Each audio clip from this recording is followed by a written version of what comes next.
One of my favorite things to do is race and ride small bikes. I have built a CBR 300, an RC 390, and an R3, and I have been dying to build a Kawasaki Ninja 400. Unfortunately, I just haven't had time. Thankfully, someone else did. Ninja400R.com is building and selling these race-ready motorcycles, and I get to ride this one today at Laguna Seca. This bike is built by Jeremy Toye.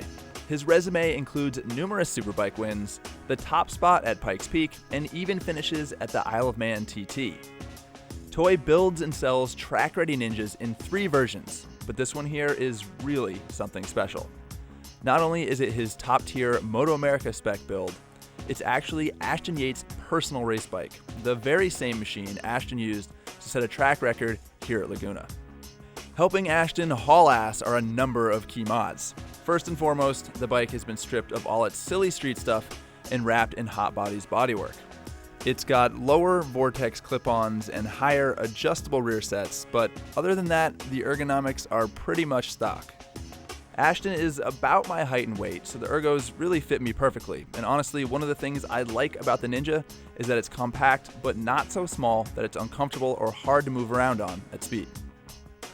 The Ninja's stock suspension is surprisingly capable for a $5,000 bike, but ripping around the track at the front of the pack takes precise control. To get it, this bike has a 25mm cartridge kit from GP Suspension in the fork, and it's running an upgraded Öhlins shock. Both ends are of course fully adjustable and tuned for agility and stability. Chassis setup is kind of Toye's specialty, which helps explain why this bike felt like it was on rails as I sailed over turn 1, dropped down the corkscrew, and braked hard going into turn 11.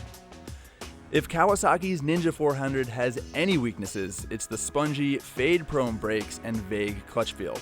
To help fix those issues, this bike uses higher spec brake fluid that resists race-level heat, a stainless galfer line that resists flex, and grippier brake pads that squeeze a laser-cut, parallel ground galfer wave rotor. Out on track, the brake levers still felt a little soft for my preferences, but there's plenty of stopping power and feel, and none of that diminishes with hard use. The clutch pull on a stock Ninja is so light that it's actually problematic, and the discs can slip when you shift aggressively.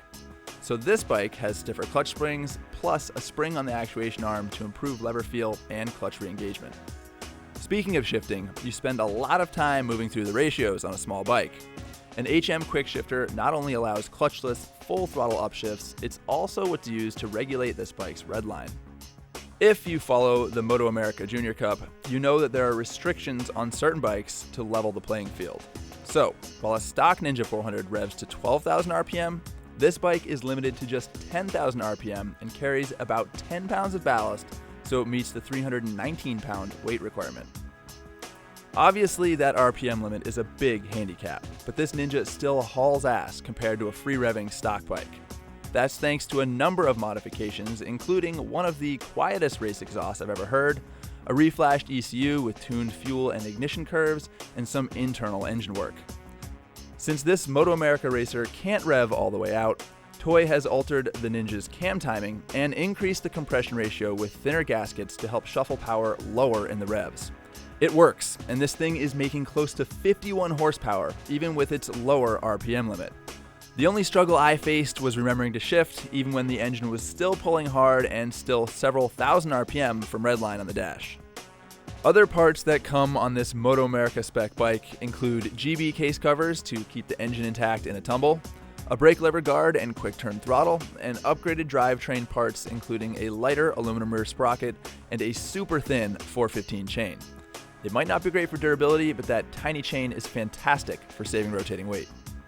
In the end, what you have is a machine that's been built to the limit of what's allowed in the Junior Cup, and a bike that's proven to be competitive. And as you might expect, it's not cheap. It comes with a price tag of $12,800. If that's too steep, there's the Expert Club Racer build for about $11,500. It uses some slightly less sophisticated parts, but it actually makes more power and weighs less since it doesn't have to conform to MotoAmerica rules. Finally, there's a Novice Club Racer build for about $8,900 that forgoes the engine work and focuses on essential mods like suspension and brakes.